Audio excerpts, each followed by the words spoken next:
Graça e paz, igreja. Amém.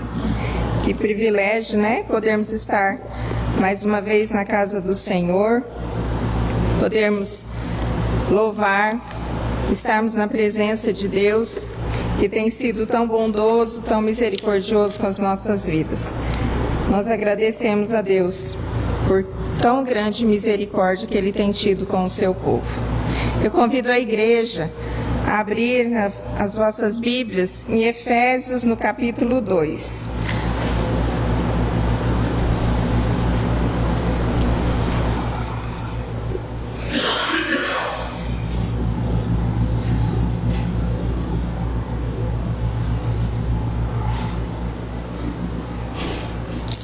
Efésios capítulo 2, nós leremos do 1º ao 9º versículo. Amém, igreja? Do pecado para a salvação pela graça.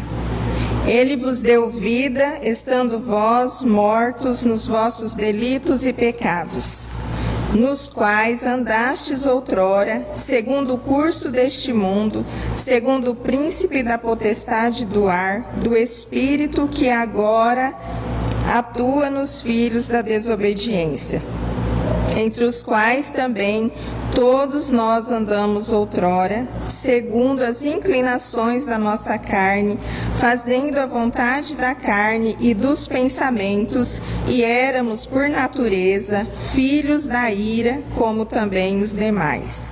Mas Deus, sendo rico em misericórdia, por causa do grande amor com que nos amou, e estando nós mortos em nossos delitos, nos deu vida juntamente com Cristo, pela graça sois salvos. E juntamente com Ele, amém? Até aí o 9º versículo. Aqui nesse texto nós vemos a soberana graça de Deus, que é o único meio pelo qual nós podemos ser salvos, somente pela graça soberana de Deus. A graça de Deus é um favor concedido aos pecadores indignos. Deus não nos amou, escolheu, chamou e justificou por causa dos nossos méritos, mas apesar dos nossos deméritos. A causa da salvação não está no mérito do homem, mas na graça de Deus. A graça de Deus é concedida não àqueles que se julgam merecedores, mas àqueles que reconhecem que são pecadores. A graça de Deus não é o resultado das obras, mas as obras são o resultado da graça de Deus. A graça de Deus é recebida pela fé e não por meio das obras. A salvação que a graça traz em suas asas é recebida pela fé e não por meio das obras. Esse texto é bastante interessante e nos leva a pensar que a salvação é somente pela soberana graça de Deus. Nada que nós façamos neste mundo valerá a salvação ou o sacrifício de Cristo na cruz, mas é somente pela graça. As obras fazem parte da vida do cristão, porque quando nós conhecemos a Cristo, somos transformados pela graça e a bondade de Cristo, as obras devem ser algo natural na nossa vida, mas não que nos leva à salvação, somente a graça em Cristo. Amém?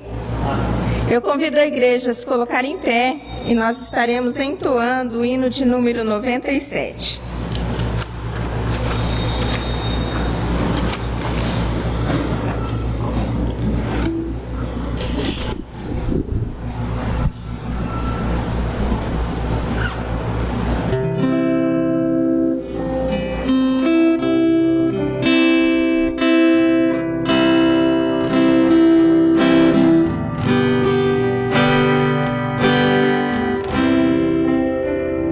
Meu pecado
Vamos orarmos.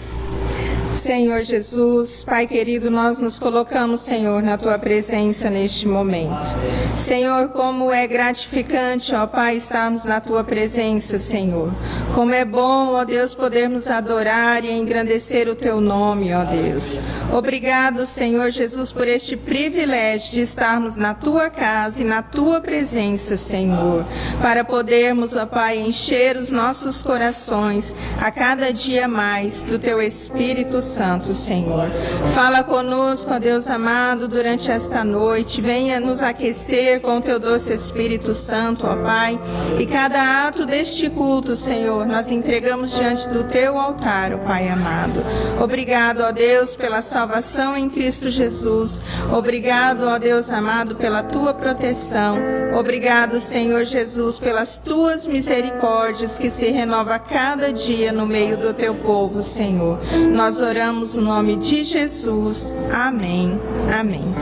Eu passo a palavra ao grupo de louvor, que dará continuidade ao culto desta noite. Louvado seja Deus, o Senhor que é digno de receber toda adoração.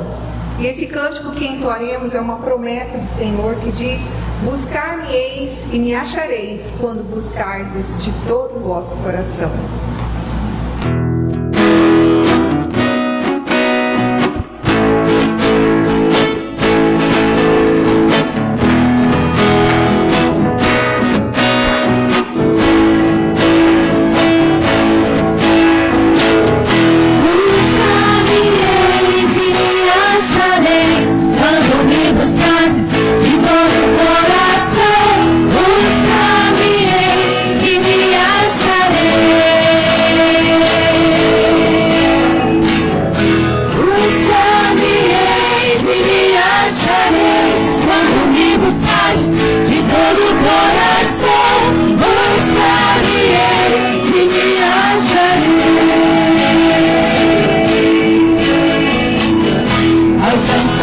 Cheio de alegria, em todo tempo de noite ou de dia, ouço a voz daquele que cuida dos seus. É para todos o fraco e o mais forte, em toda a terra do sul até o norte. Essa é a regra para quem quer chegar-se a Deus.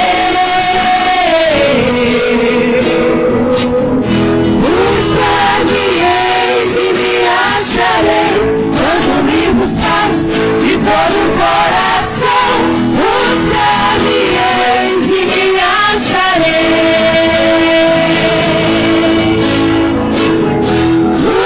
Buscar-me-eis e me achareis. Quando me buscares de todo o coração, buscar-me-eis e me achareis. Satisfeito e também alguém tem fome, que seja rico ou dono só do nome, venha e traga sua vida perante o Senhor. E venham muitas crianças e adultos, pouco importa se caretas ou malucos, procurem louvar e se encham de amor. Buscar-me-eis e me achareis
mentiras pra me encontrar.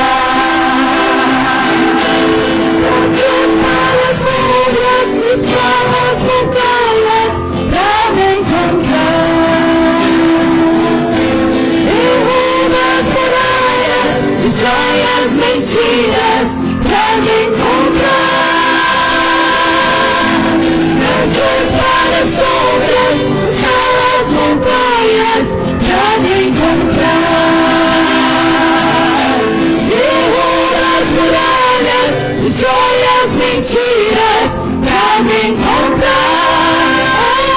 Impressionante, infinito, ousado amor de Deus. Oh, que deixa as 99 só pra me encontrar. Não posso comprá-lo, nem merecê-lo, mesmo assim se entregou. Oh, impressionante, infinito, ousado amor de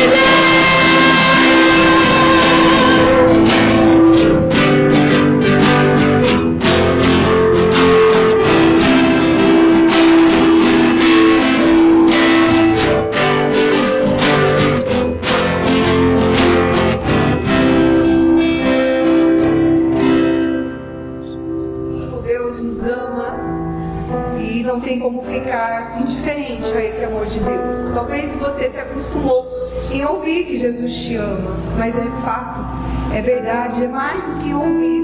É você crer, Ele amou tanto, tanto, que Ele não rejeitou aquela cruz por mim e por você. Ele foi até o fim, Ele pagou um alto preço para que hoje pudéssemos servir diante do Pai. E não, essa música diz que olhamos para a cruz e podemos ficar quebrantados diante de tanto amor.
mas agora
gentilmente me atraiu, sem palavras me aproximo, quebrantado por seu amor.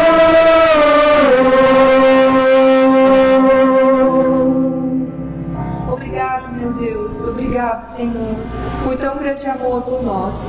Ó Deus, obrigado pela cruz, ó Deus, que nos traz a paz, que nos traz a salvação eterna, Deus. Obrigado porque Tu és o nosso Rei, o nosso Salvador, Pai.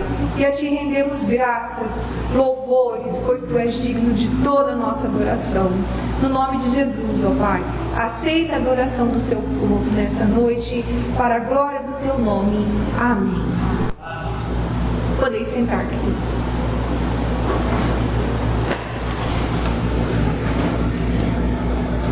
Louvado seja o nome do nosso bom Deus, amém? Como é bom nós adorarmos a esse Deus majestoso, gracioso. Ainda mais quando a igreja, ainda que nesse distanciamento, nesse isolamento, em todo esse cuidado que nós precisamos ter, mas é uma igreja vibrante, uma igreja alegre, os nossos filhos, homens, mulheres, soltando ainda que com dificuldade devido à máscara, mas louvando ao nosso bom Deus. Você que nos acompanha online também, que bom ter você conosco, que Deus o abençoe ricamente aonde você está, nos lugares, nas cidades, fora do nosso país, que Deus abençoe ricamente a sua vida. Não posso esquecer também dos nossos irmãos que estão no nosso salão social, uma extensão do nosso templo. Você que está aí no salão social, Deus abençoe também a sua vida. Estamos separados, mas unidos espiritualmente em Cristo Jesus, amém? Que coisa maravilhosa. Nesse momento, nós teremos batismo. Batismo é algo que agrada o coração de Deus e com certeza agrada também o coração da igreja, no sentido de Deus está acrescentando. Eu quero convidar nesse momento o jovem casal Heitor e quero convidar também a sua esposa Tayla, tinha fugido o nome, perdão, a Tayla, que venham à frente, penso que vai ser mais fácil e melhor para nós.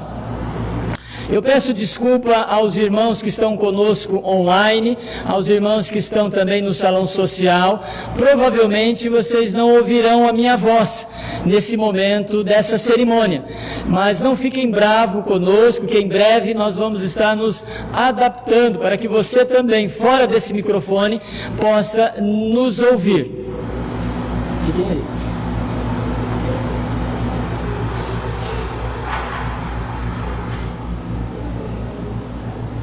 Heitor e Tayla são membros professos desta comunidade.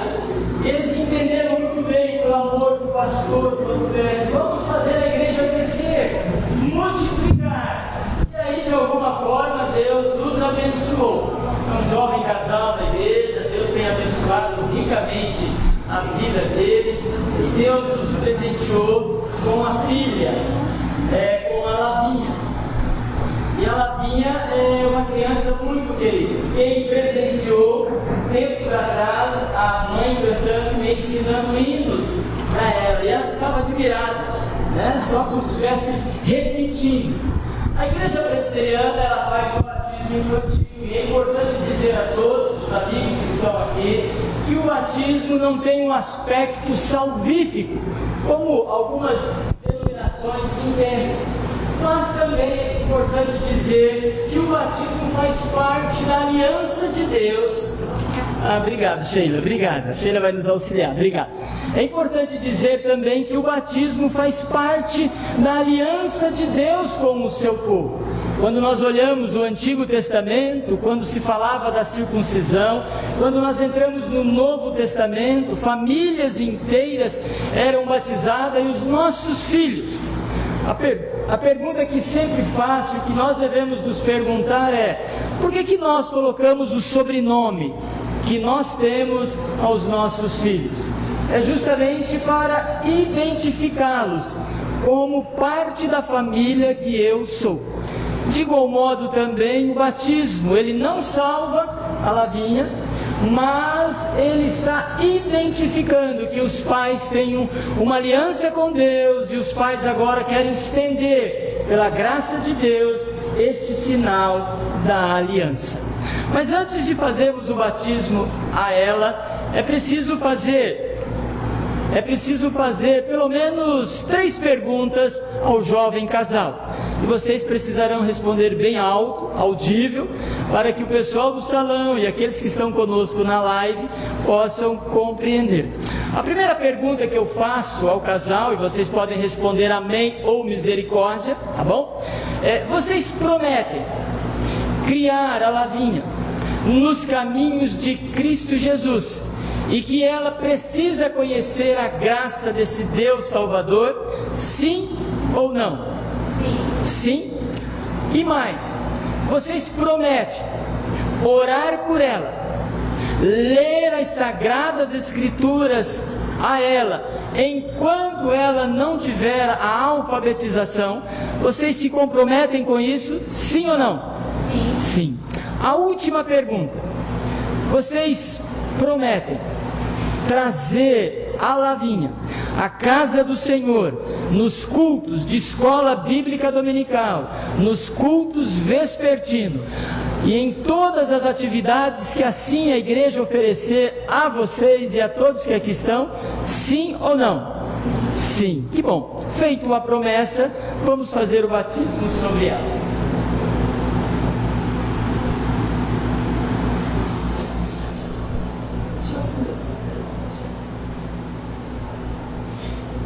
Lavínia, como ministro do Evangelho, eu te batizo em nome do Pai, do Filho e do Espírito Santo. Amém e amém. Eu peço que a igreja se coloque em pé para nós orarmos por esse jovem casal e por esta criança também. Vamos orar por eles. Amado Deus, em nome de Jesus, pedimos agora que o Senhor abençoe, que o Senhor derrame sobre a vida do Heitor, da Tayla, a graça, o poder do Espírito Santo. Que o Senhor também abençoe, ó Deus, a vida da filha. Que ela ande, que ela tenha uma experiência de vida eterna com Cristo Jesus. É em Teu nome, Senhor. Abençoa esta igreja, para que a igreja possa ser companheira no ensino, na oração e na comunhão dos santos para a glória do Teu nome. É no nome de Jesus que nós oramos e agradecemos. Amém e amém.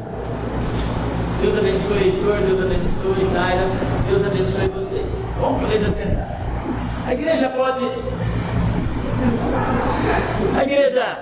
igreja pode se assentar. Eu quero convidar você a abrir comigo a palavra do nosso bom Deus nesse momento de cerimônia, em 1 Coríntios. O texto central de 1 Coríntios, capítulo 11, que fala sobre a ceia do Senhor. Eu quero convidar você, que já teve a sua vida regenerada, você que tem a sua fé em Cristo Jesus, que já passou pelo novo nascimento, você que já é professo nesta comunidade, ou talvez em alguma outra comunidade, a se preparar agora a participar da ceia do Senhor. 1 Coríntios capítulo 11, versículo 26 diz assim: todas as vezes que nós comermos o pão e bebermos o vinho, anunciamos a morte do Senhor até que Ele venha. Esse é o texto central para participarmos da ceia do Senhor. Algumas verdades estão embutidas neste texto. Primeiro, participamos do pão e do vinho para relembrar a nossa alma e ao nosso coração o sacrifício de Cristo naquela cruz em nosso favor. Amém? Para sermos relembrados que sem esta graça nós estaríamos no inferno, mas agora pela graça nós caminhamos para a vida eterna, para o céu com Cristo Jesus. A segunda verdade que o texto nos diz é que nós precisamos estar prontos todos os dias, porque é uma promessa, a volta de Cristo Jesus. Se hoje celebramos a ceia com esse sacerdote que é falho, limitado, pecador, em breve, com a segunda vinda de Cristo, diz as Escrituras que o sacerdote perfeito, que é Cristo, estará conosco celebrando as bodas do Cordeiro. Olha que coisa maravilhosa. Que Deus assim apresse a sua vinda, para estarmos juntos com Ele para a eternidade. Eu quero convidar você a se colocar em pé, que vai participar da ceia do Senhor.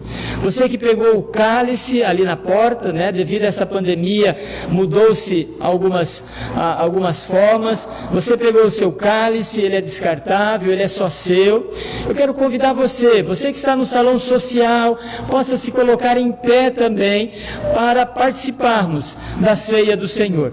Caso alguém não tenha pego ainda o seu cálice, o kit, você pode pegar na porta, os diáconos estão ali, faz a sua higienização e assim possa fazer uso. Você que assim pegou, nós vamos orar, pedindo a graça do nosso bom Deus. Pai, em nome de Jesus, aqui está o pão, aqui está o vinho, neles não há poder, não há virtudes, mas eles representam, ó Deus, e traz à memória o grande amor do Senhor por nós. Por isso, pedimos que o Senhor fortaleça a nossa fé, nossa esperança, nosso ânimo e a nossa memória do grande amor do Senhor, para não nos afastarmos de Ti. É no nome de Jesus que nós oramos. Amém e amém. Você pode retirar a tampinha, ela não é rosqueada, ela é apenas encaixada, uma pressão, como se você estivesse abrindo ali um copo de requeijão. Você pode pegar o seu pão, você pode abaixar um pouco a máscara também nesse momento, tá bom? A Bíblia diz que o Senhor Jesus disse aos discípulos e diz a nós: comamos todos nós.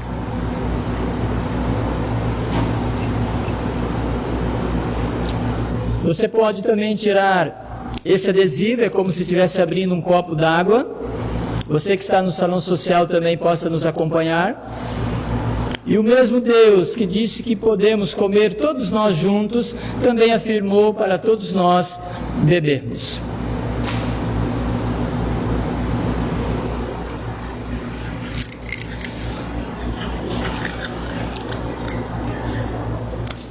Vamos orar. Pai, em nome de Jesus, obrigado por esse momento. Obrigado por participar da ceia do Senhor. Fortalece a nossa fé, nossa alegria, nossa esperança no nosso Salvador. Abençoa os nossos irmãos, ó Deus. É em nome de Jesus que oramos. Amém e amém. A igreja pode se assentar, apenas uma observação. Esse kit, ele é descartável, você leve para casa e faça uso dele conforme achar melhor, tá bom? Ainda nesse espírito de adoração, a nossa igreja esse ano completa 55 anos. Penso que você já viu a idade dela ali. Ainda falta a frase. Esse ano nós temos como tema 55 anos, junto com você. A igreja sempre esteve junto com você, para abençoar você, sua família, seus filhos, seus netos, seus bisnetos, e assim nós caminhamos para a glória de Deus Pai. E nós então convidamos o reverendo Jonas. Ele é da IPB de Jesuítas, está com a sua família, vai fazer as devidas apresentações. Quero convidá-lo, que venha à frente, pastor. Com certeza ele já esteve conosco algumas vezes, principalmente com o trabalho da UPH, trouxe uma palavra edificante, trouxe um grupo na época que nos abençoou com os cânticos e louvores. E hoje, de igual modo, nós lembramos dele para esse momento festivo da nossa comunidade. Vamos orar pelo reverendo Jonas. Amado Deus, olha para a vida do teu servo. Usa ele como instrumento do Senhor em nome de Jesus. Olha para o coração da igreja que está sedenta pela tua palavra. Em nome de Jesus que oramos. Amém, Senhor. Amém. Pode tirar o microfone? Pode.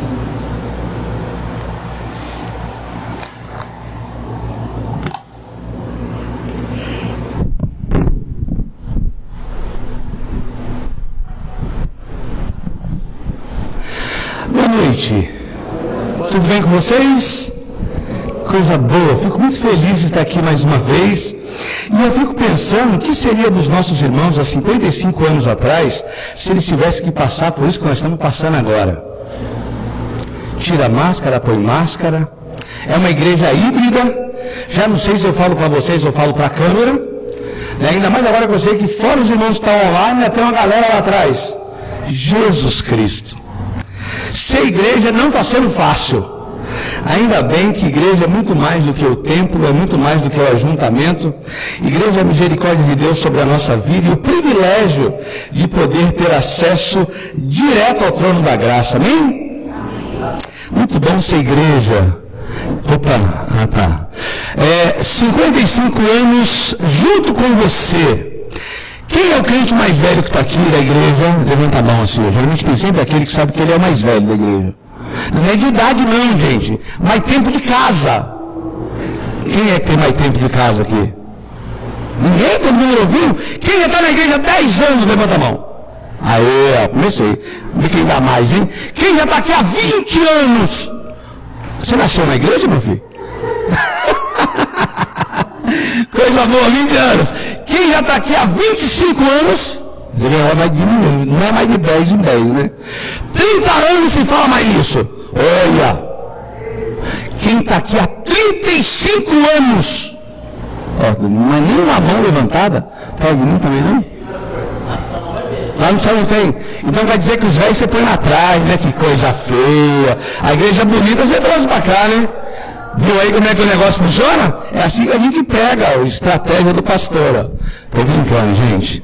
Irmãos, eu achei fantástico esse tema, porque não existe igreja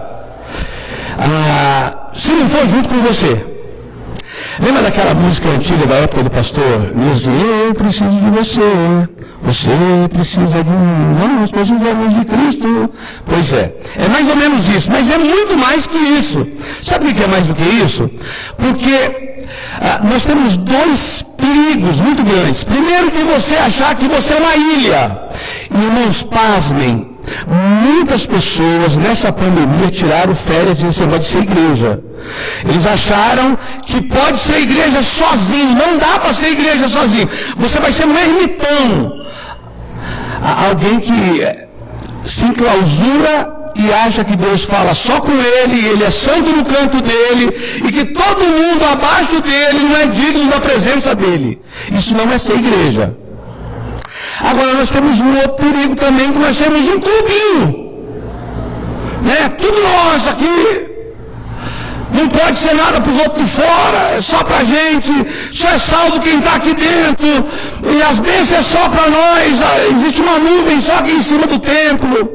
Isso é muito perigoso também, porque esse exclusivismo também não é igreja. A igreja é algo tão dinâmico que começa com a sua conversão diante do Senhor e que automaticamente faz de você família de Deus. Por exemplo, a gente acabou de ver aqui um batismo. Esse batismo é um sinal visível de uma graça invisível que já atua na vida da pequena, na vida do casal.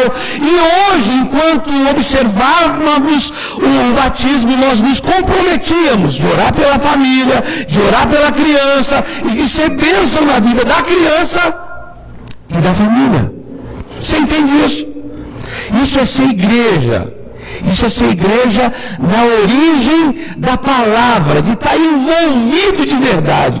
O grande problema que Jesus enfrentou ao implantar o reino é que as pessoas não sabiam separar o que era judaísmo, tradição, religião, passinhos para alcançar a Deus, com o mover da graça, aonde ser igreja é ter a palavra de Deus implantada no seu coração, de tal maneira que essa palavra, ela frutifica e você não consegue ter ela só para você.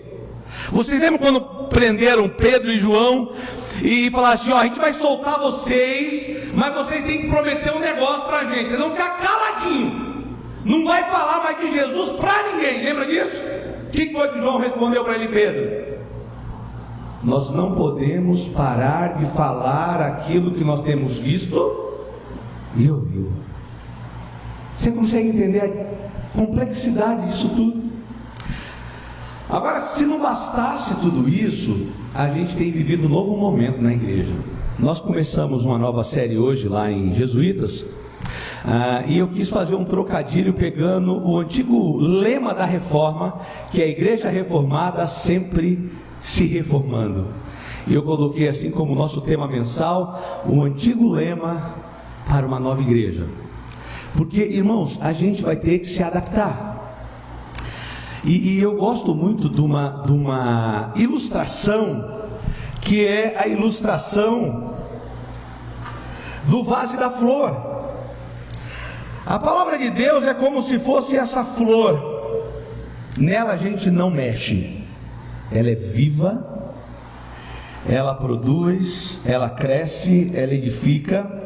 Agora, a igreja, e eu digo não o conceito igreja, mas o templo, a forma, isso é o vaso. Essa plantinha só pode servir no vaso dourado, não é isso? Ou a gente pode trocar ele e pôr num vaso branco? O que vocês acham? Se pôr ela num vaso branco, ela deixa de ser a plantinha que ela é? Não? E se a gente pôr num vaso quadrado? Aí deixa, né, gente? Também não, a planta continua a mesma. Mas se a gente colocar num vaso de vidro, todo mundo vendo as raízes, aí deixa de ser a planta, não deixa? Também não. Quer dizer que enquanto nós estivermos mexendo no vaso, a planta continua a mesma?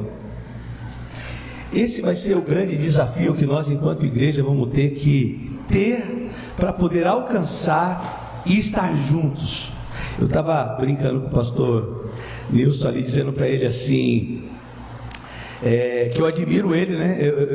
Todo de terno, de gravata, de máscara, até para falar ele fala de máscara, gente, que inveja.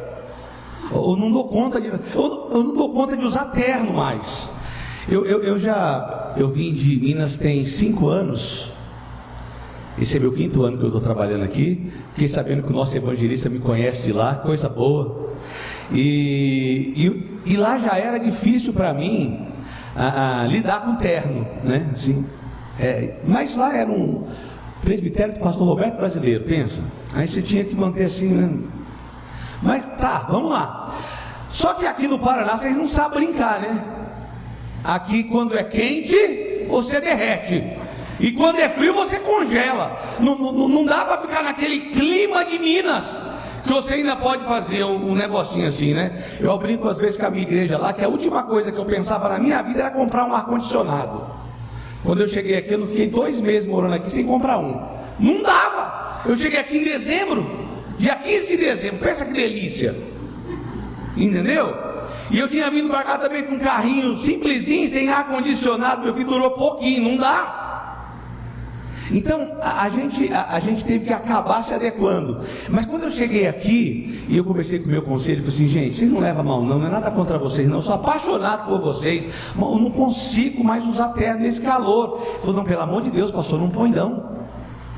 E aí, para mim pôr terno, só se for casamento mesmo. Aí quando eu cheguei ali, que eu achei que o pastor ia estar igualzinho eu, ele todo de terno, vai que eu voltei para dentro, falei, errei o endereço, mas era aqui mesmo, né, pastor? Vamos falar um pouquinho de igreja, irmãos? Abra sua Bíblia, em Atos dos Apóstolos, capítulo de número 13, nós vamos ler só 3 versículos, e aí a gente vai entender um pouquinho sobre o que é ser igreja, sobre o que é estar junto, sobre o que é servir a Deus, sobre o que é fazer a diferença onde Deus te chamou. Eu acho que um dos grandes aprendizados que a igreja tem que ter é que se Deus te plantou aqui, Ele quer que você floresça em Cascavel, não é? Não é isso? Se Ele te plantou aqui, Ele quer que você floresça onde? Aqui. Eu estou dizendo isso porque às vezes nós estamos numa igreja, aí a gente fala assim, irmãos, o pessoal não descobriu o meu talento, mas se eu tivesse uma igreja grande, numa igreja onde eu tivesse oportunidade, aí vocês iam ver eu que era um crente de verdade. Aí eu fico pensando, será que Deus te plantou no lugar errado? Não, né? Se Ele te plantou aqui, é para você florescer aonde? Aqui. E uma vez que você floresce aqui, e Deus quiser te levar para um outro lado, para ser bênção lá, amém. Mas se Deus não quiser isso, onde é que você tem que florescer? Onde você está plantado. Então qual que é o grande compromisso da igreja presbiteriana de Ubiratã? Ser bênção aonde? Aonde, irmãos? Na cidade de Ubiratã. Amém? Depois a gente pode alcançar outras cidades sem problema. Mas quando Deus te plantou aqui, Ele quer que você faça a diferença onde? Aqui.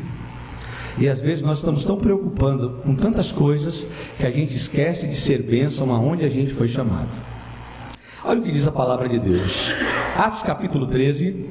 Havia na igreja de Antioquia profetas, mestres, Barnabé, Simeão, por sobrenome Níger, Lúcio de Cirene, Manaém, Colasso de Herodes, o tetrarca, e Saulo.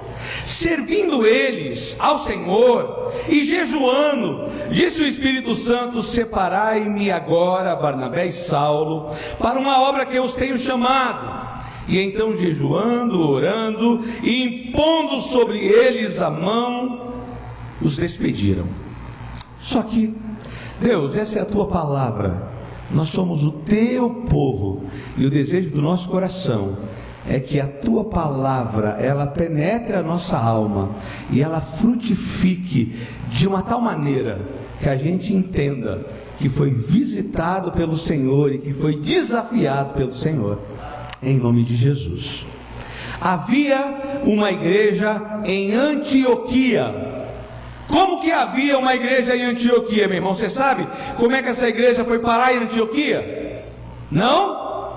Essa igreja foi parada em Antioquia assim, ó. Os que foram dispersos depois da morte de Estevão se espalharam até a Fenícia, Chipre e Antioquia, não anunciando a palavra a ninguém que não fosse judeu.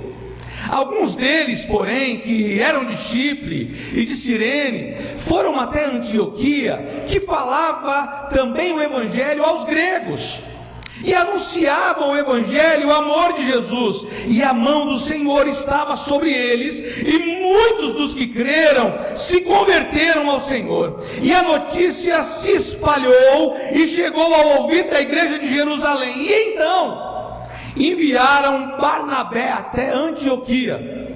Quando ele chegou lá, ele viu a graça de Deus, ficou muito alegre, e ele exortava a todos que com firmeza de coração permanecesse no Senhor, porque ele era um homem bom, cheio do Espírito Santo e de fé, e muito mais pessoas se uniram ao Senhor. Depois Barnabé foi até Tarso e procurou um homem chamado Saulo, e quando o encontrou, levou para Antioquia, e durante um ano inteiro eles se reuniram naquela igreja e ensinaram uma numerosa multidão. E em Antioquia os discípulos foram pela primeira vez chamados de cristãos.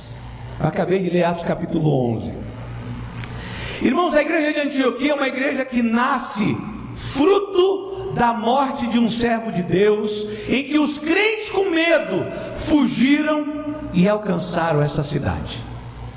Eu não sei qual é a realidade do nascimento dessa igreja, eu não sei por que plantaram a igreja aqui, mas uma vez que essa igreja foi plantada aqui, ela não é um acidente de percurso. Ela é uma oportunidade que Deus está dando a inúmeras pessoas que nunca ouviram falar do amor de Jesus, de conhecer a graça de Deus, de ser alcançado pelo amor de Deus e de ser transformado pela obra do Espírito Santo. Sim ou não? Agora veja bem, irmãos, uma igreja, ela é constituída de algumas autoridades, como a gente vê no versículo 1 do capítulo 13. Havia na igreja de Antioquia profetas e mestres, ou seja, profetas eram aqueles que pregavam a palavra de Deus, que evangelizavam, que anunciavam as boas obras, ou em outras palavras, aqueles que abriam picada. Já sabe que abrir picada? Pegar um facão numa selva e abria picada, e logo depois deles tinha uma equipe de mestres. E o que esses mestres faziam? Ensinavam aqueles que já haviam entregado a sua vida a Jesus. Então não existe igreja onde só um pastor é responsável por tudo. E muitas vezes, enquanto igreja, a gente lava a mão da nossa responsabilidade de sermos igreja e dizemos assim: o pastor recebe para isso, ele que faz.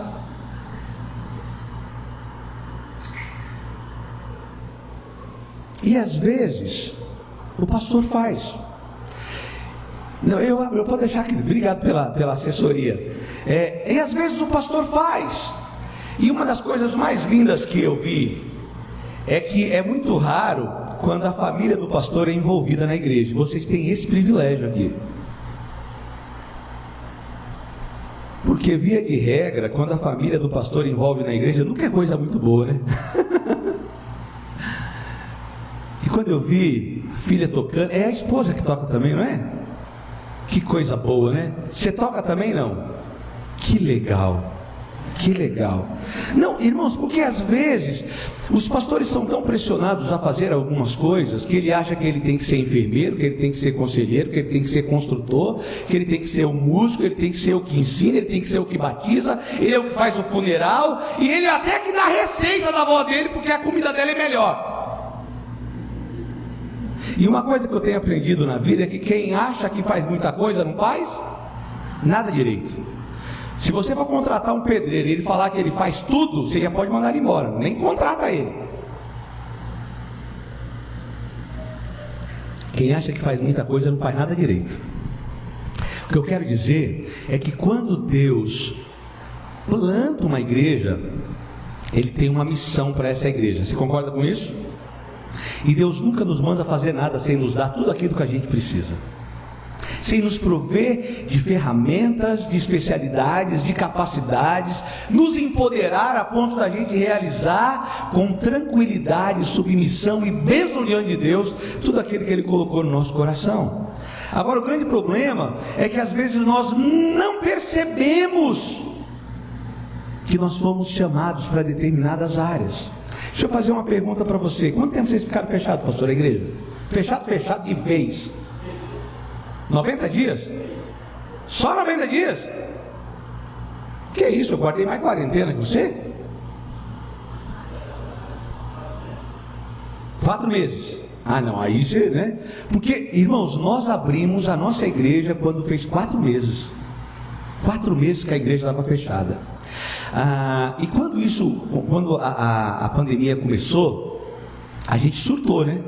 Surtou. O que você faz agora? Não pode reunir, não pode fazer nada.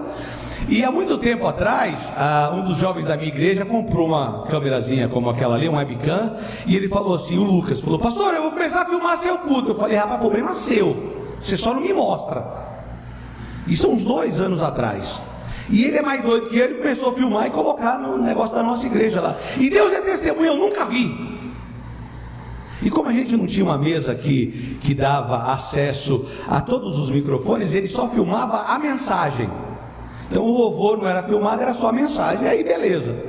E eu nunca vi aquelas mensagens. Só que quando começou isso, o nosso presbitério se reuniu, o pastor Edinaldo, ele é muito dinâmico. Conhece o pastor Edinaldo?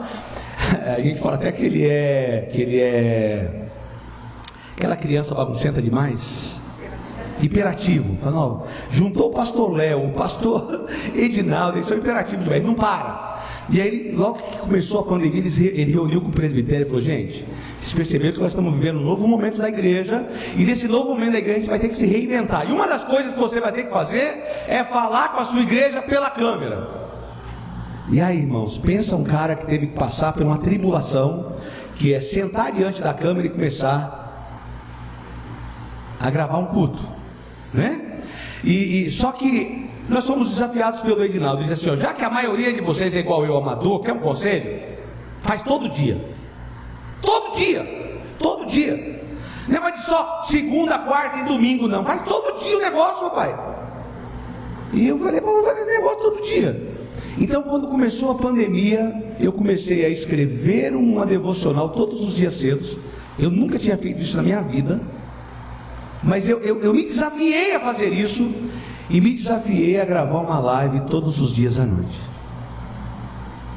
Então, se a gente ficou aí 120 dias, você vai achar exatamente isso lá de live, de devocional. Por quê, irmãos?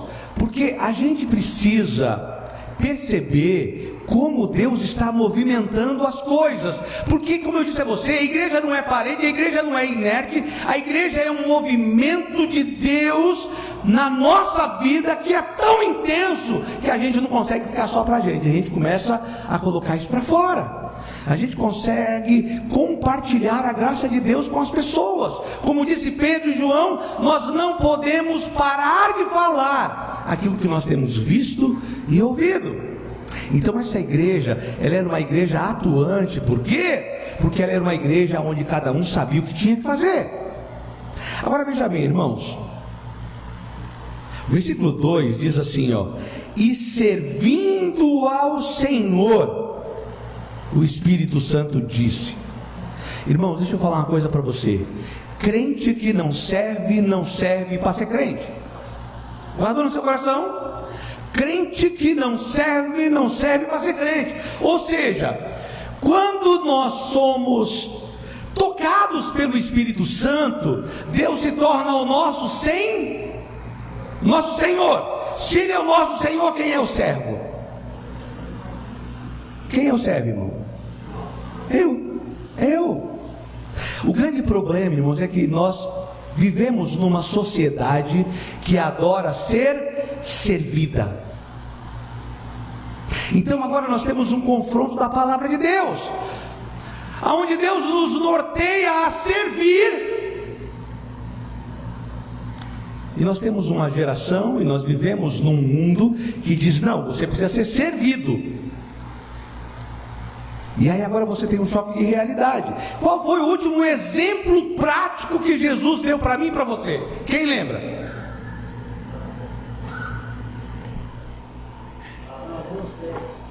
Lavou o pé na última Santa Ceia. Pegou a escovinha, filho, começou a lavar o pé, e os discípulos olhando, o outro olhando, chegou no Pedro disse, meu pé você não lava.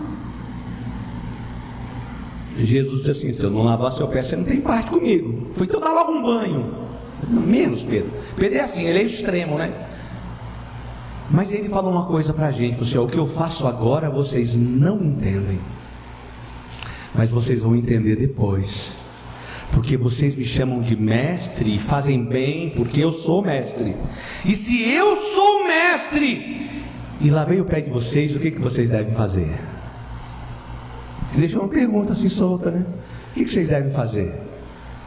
Dar o pé para qualquer um lavar? É isso? Então, irmãos, uma igreja, ela só consegue estar junto durante 55 anos se ela participar das aflições, das necessidades, do dia a dia e da demanda que Deus prepara dentro de uma sociedade para que essa igreja faça a diferença.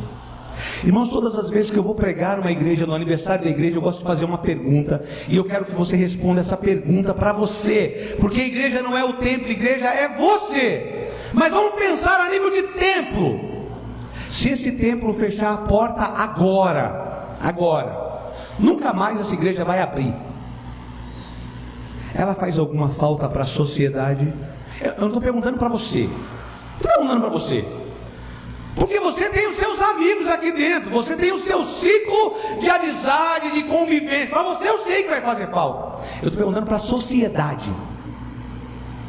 Porque se uma igreja, ela não faz falta para uma sociedade, ela não está vivendo o que ela foi chamada para viver, que é ser igreja. Talvez os vizinhos digam, aleluia, que fechou essa igreja, porque agora não tem mais aquele barulho que tinha antes. Não é esse tipo de diferença que eu estou falando, meu irmão. Uma igreja, ela precisa gerar valor. Uma igreja precisa andar no meio da sociedade e fazer aquilo que o Evangelho nos desafia a fazer, a servir o nosso irmão na sua necessidade. O grande problema é que às vezes a igreja está respondendo pergunta que a sociedade não está fazendo. Consegue me entender? Por exemplo, quem aqui sofreu durante o período em que nós tivemos todo mundo preso em casa? Sofreu assim, ficou triste, ficou abatido, saudade de dar um abraço numa pessoa, saudade da... Você teve isso? Olha que legal, ver a criança. As crianças até hoje, elas sentem isso. Porque elas não voltaram para o dia a dia delas. Nós voltamos, elas não. Agora eu te pergunto, meu irmão, por que você consegue viver a sua vida normalmente hoje? Porque você tem vivido a promessa que Jesus fez antes de ser assunto aos céus. Qual foi a última promessa de Jesus? E eis que estarei convosco todos os dias até a consumação dos séculos. Ou seja, a partir do momento que Jesus entra na nossa vida, nunca mais nós estamos sozinhos. Então você não passou a sua quarentena sozinho. Você passou com Deus. Sua família passou com Deus. Você teve o privilégio de crescer. Você teve o privilégio de desenvolver intimidade. Agora, e as pessoas que não têm Jesus? E as pessoas que não têm aonde chorar? E as pessoas que não têm com quem abrir o coração e ser entendido, amado do jeito que é? Então, irmãos,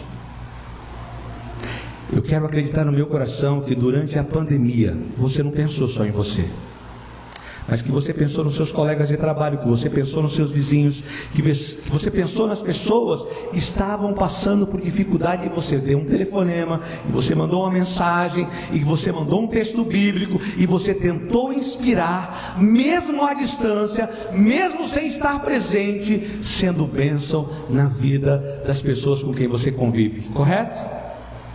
Isso é ser igreja, é servir. E servir, irmãos, é você entender a necessidade do outro e ajudar ela naquilo que ela precisa, e não naquilo que você pode dar. Às vezes a gente fala assim, não, a nossa igreja é muito boa no louvor, a gente pode só cantar. Eu falo, não, mas a gente está precisando de alguém que interceda. Alguém que, não, a gente só pode cantar. Intercessão é com outra igreja, não é com a gente. Então a gente não está servindo naquilo que a sociedade está pedindo, aquilo que a sociedade espera. Uma das coisas mais lindas que esse texto mostra para a gente é que quando você serve ao Senhor, você passa a ser instruído e direcionado por quem? Pelo Espírito Santo. Irmãos, eu desafio você a pegar a sua Bíblia e achar para mim um texto onde Jesus tenha passado por alguém e falar assim, ó, já que você não está fazendo nada, vem cá que eu quero usar você. Que Deus tenha procurado investir na vida de um desocupado. Acha aí para mim um texto bíblico. Eu aguardo você achar. Agora, eu dou pelo menos 10 de cabeça agora de gente trabalhando e que Deus tirou do trabalho para servir Ele. Quer começar por Mateus? Quer começar pelos meninos pescando? Só ali foi 4. Que além de tirar da pescaria, acabou com a sociedade, tirou os meninos de casa. Está entendendo? Você vê Elias passando, irmãos, Elias está passando na rua, tem um homem arando uma terra com uma junta de boi e ele joga a capa. Eu fico imaginando a cena, eu gosto dessas coisas. Eu fico imaginando a cena, ele tira a capa e joga em Eliseu. A Bíblia fala que isso foi o suficiente para Eliseu entender o recado e dizer assim, você espera o despedir dos meus pais? Ele mata os bois que ele está ali arando, já faz um churrascão. É a despedida dele. Ele vai ser um profeta de Deus. Deus nunca falou, aproveita que você não está fazendo nada, vem cá que eu preciso de um favor. Deus sempre vai investir na vida de quem já está trabalhando. É por isso que ser cristão, que ser igreja, é servir. E quando você está servindo, o Espírito Santo orienta você a servir melhor ainda. Olha o que diz o texto, e servindo eles ao Senhor, jejuando, disse o Espírito Santo, separai-me agora, Barnabé e Saulo, porque eu tenho uma obra preparada para eles. Se eles estivessem tudo no culto de louvor, irmão, sem servir ninguém, tinha virado clube. Deus não quer clube. Deus não quer, sabe, um ajuntamentozinho de crente, tudo preparado para ir para o céu. Aliás, o próprio Jesus disse assim, ó, o doente, o médico não é para quem está são. mas é para quem está doente. Da mesma forma, eu não vim buscar os que já estão salvos, mas os que estão perdidos. Agora veja bem, irmãos, o Espírito Santo, ele continua trabalhando, e olha o que diz o versículo 3: então, jejuando e orando, impondo as mãos sobre eles, os despediram. Ou seja, igreja nunca vai ser bênção na sociedade, nunca vai poder usar o tema que vocês estão usando aqui junto com vocês, se não for da porta para onde, irmão? Para fora. E despediram. Irmãos, a Bíblia fala que nós somos sal e luz, não é isso? E Jesus deixa bem claro, ele diz assim: não adianta você acender uma candeia e esconder ela debaixo da cama, ela não vai fazer nada debaixo da cama. Mas se você pegar ela e colocar ela no velador, num lugar alto, ela vai iluminar todo o ambiente, toda a sala. Ele diz: da mesma maneira você não consegue esconder uma igreja edificada numa montanha. Ou seja, enquanto igreja, o nosso trabalho é alcançar o maior número de altitude que a gente puder, crescer e ser bênção, ser visto, ser notado, sempre servindo as pessoas dentro da sua necessidade. Da mesma maneira, enquanto sal, a gente tem que estar dentro do saleiro ou fora do saleiro, irmão. Já temperou uma salada olhando só para o saleiro? Ah, que sal gostoso aqui dentro. E come a salada. O que tem que acontecer para a sua salada ser temperada? O sal tem que vir para onde? Sair do saleiro e ir para... Você só vai fazer a diferença enquanto igreja na sua sociedade quando a gente largar o conforto do ar-condicionado, quando a gente largar a alegria da companhia um dos outros, quando a gente parar de olhar para nós mesmos e passar a servir lá fora, e passar a ser bênção lá fora, e passar a fazer a diferença lá fora. E aí a gente pode ouvir o que a igreja de Antioquia ouviu.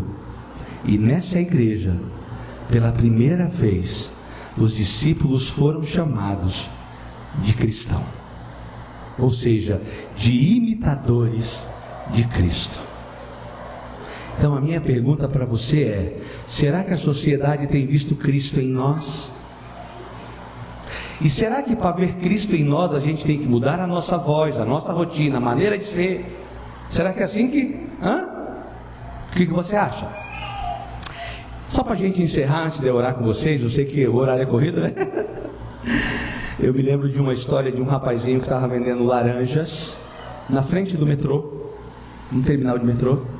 E vocês sabem que na hora de pico o metrô fica lotado e sai muita gente, entra muita gente. Ele estava com uma bacia vendendo laranjas, estava em cima de um caixote, e de repente alguém, na hora do tumulto, esbarrou nessa bacia e as laranjas para todos os lados.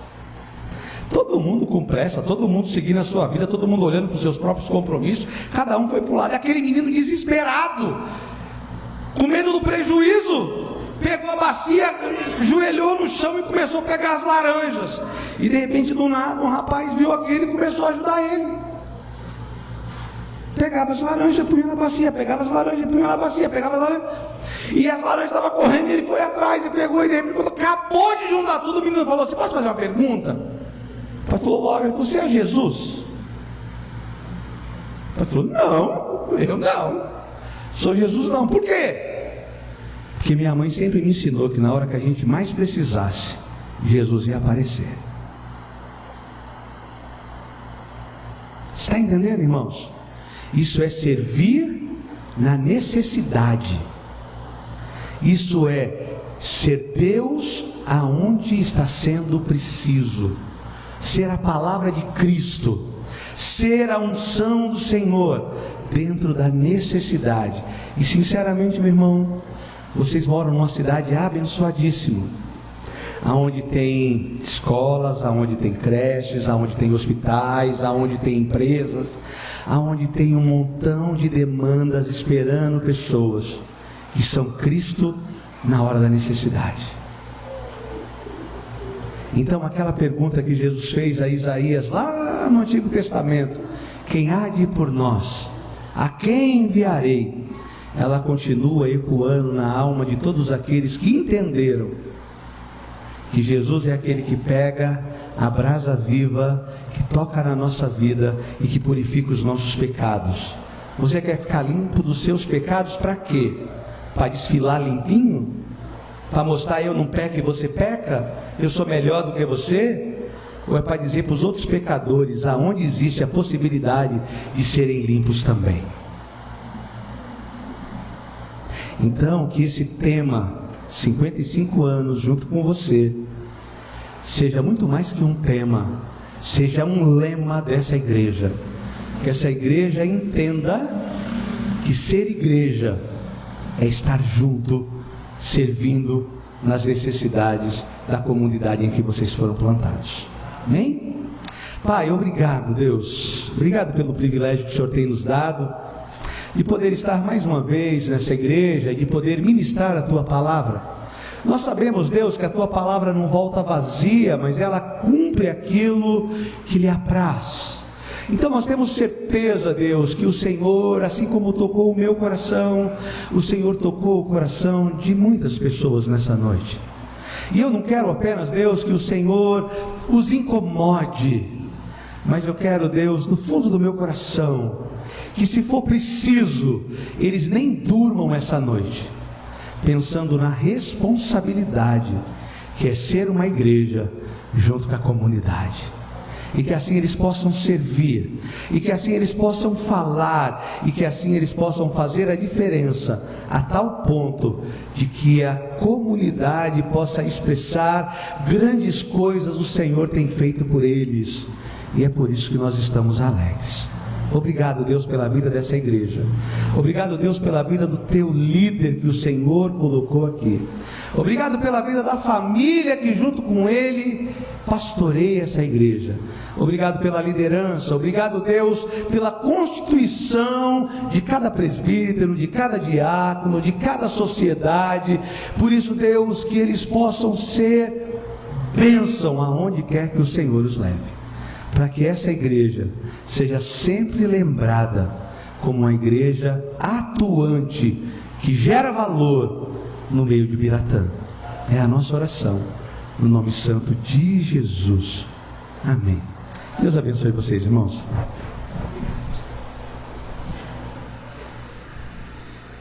Queridos, vamos colocar em pé? Nós vamos orar e o pastor logo em seguida vai impetrar a bênção. E permita apenas agradecer a presença do pastor e também da sua família, sua esposa Thalita, é isso, né? Thalita, o filho, agora fugiu, o filho Jaime, 11 anos, pelo jeito ele é corintiano, porque está com o escudo ali no rosto, e a Maria Eduarda, de 9 anos, tá bom? Deus abençoe, obrigado pelo carinho de vocês. Vamos orar? Amado Deus, em nome de Jesus, obrigado pela Tua palavra que traz vida à nossa alma, um desafio ao nosso coração. Leva-nos, ó Deus, para os nossos lares, guardados pelo Teu poder e pela Tua graça. Dá também, Deus, a Tua companhia, até a vinda de Cristo Jesus. É no nome dEle que nós oramos e agradecemos. Amém, Senhor. Queridos, receba a bênção do Senhor nesse momento. Que a graça do nosso Senhor Jesus Cristo, que o amor de Deus, o nosso Pai, e que as eternas consolações do Espírito Santo esteja sobre a sua vida, esteja sobre a sua família, esteja sobre os seus sonhos, projetos, o seu trabalho, para que você possa viver 2020, o melhor ano da sua vida. Amém e amém.